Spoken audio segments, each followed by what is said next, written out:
What did you vote for? A lot of that.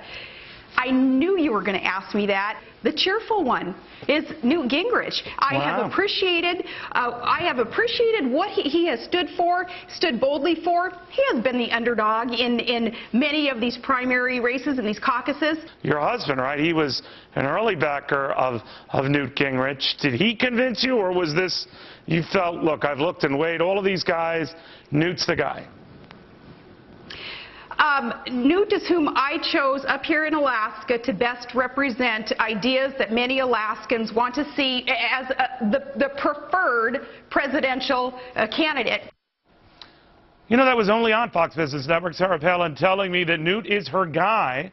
Proof the battle between all of these guys is far from over. Pollster Sabrina Schaeffer says yes. All right.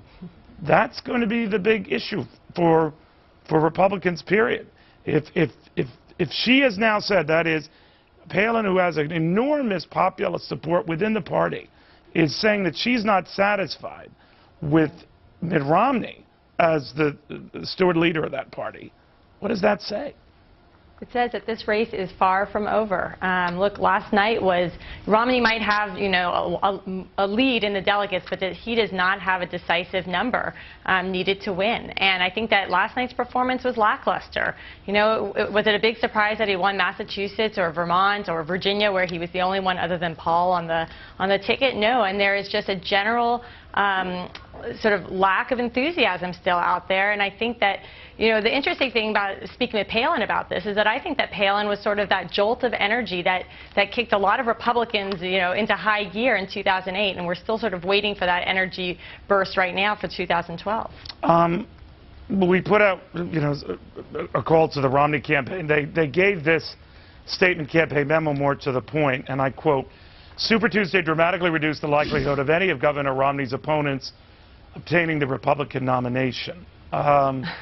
Now, it goes on to say, as Governor Romney's opponents attempt to ignore the basic principles of math, the only person's odds of winning, they are increasing, are President Obama's. Obviously, maybe they clean up their grammar on this, but leaving that out, what do you make of that they're saying, we are inevitable, we do have the big lead, the momentum is with us, and now so too is the passion? What do you say? Well, look, they're going to say that, but the fact is there's 14 more primaries and caucuses over the course of the next month. We still have all of the upper northeast to cover later in April, the end of April. There's a lot of sort of groundwork still ahead of us. And the fact is that, you know, Santorum is going to be spending a whole lot more money in the coming elections. And I don't think that when Paul gets 41% of the votes in Virginia, I don't think it's because he has that much support. I think it's because there are a lot of Republican voters out there who are still not convinced that Romney is going to be out there trying to repeal Obamacare, that he is going to represent the interests, as your last guest said, of the general middle class, and that he's going to push back on a progressive state that has become unwieldy. So I think that the Romney campaign may think that they have this, and look, they may get this in November, but I don't see that this is firmed up at this point. All right. Sabrina, thank you very, very much.